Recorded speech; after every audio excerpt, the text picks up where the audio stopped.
Tech Talk on Multiple Access Control Protocol. The data link layer is responsible for transmission of data between two nodes. Its main functions are data link control, multiple access control. The data link control is responsible for reliable transmission of message over transmission channel by using techniques like framing, error control, and flow control. Next topic is multiple access control.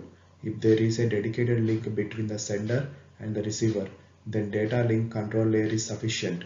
However, if there is no dedicated link present, then multiple stations can access the channel simultaneously. Hence, multiple access protocols are required to decrease collision and avoid crosstalk. For example, in a classroom full of students, when a teacher asks a question and all the students start answering simultaneously, then a lot of chaos is created. Then it is the job of the teacher to manage the students and make them answer one at a time. Thus, protocols are required for sharing data on non-dedicated channels. Multiple access protocols can be subdivided further as random access protocols, controlled access protocols, channelization protocols. Between these three types, they are divided classified are as follows. Random access protocols: Aloha, CSMA, CSMA oblique CD, CSMA oblique CA. Controlled access protocols: reservation, polling, token passing. Channelization protocols: FDMA, TDMA, CDMA. Random access protocol. In this, all stations have same superiority, that is, no station has more priority than another station. Any station can send data depending on medium state. It has two features. There is no fixed time for sending data.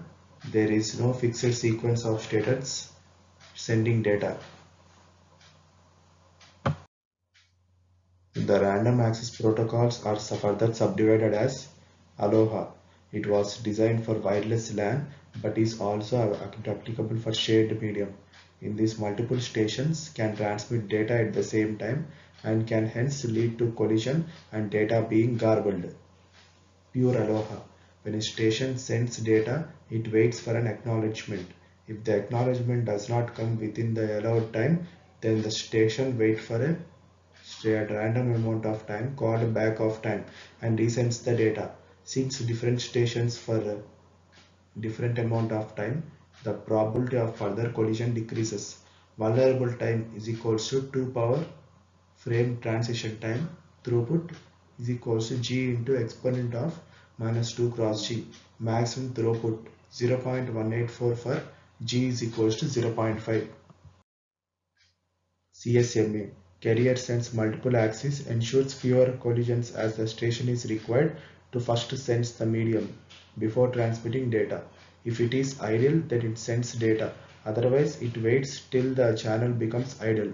However, there is still chance of collision in CSMA due to propagation delay. For example, if station A wants to send data, it will first sense the medium. If it finds the channel idle, it will start sending data.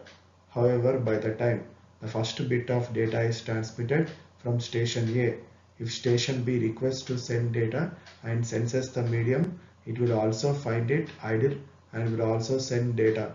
It will result in collision of data from station A and B. Thank you.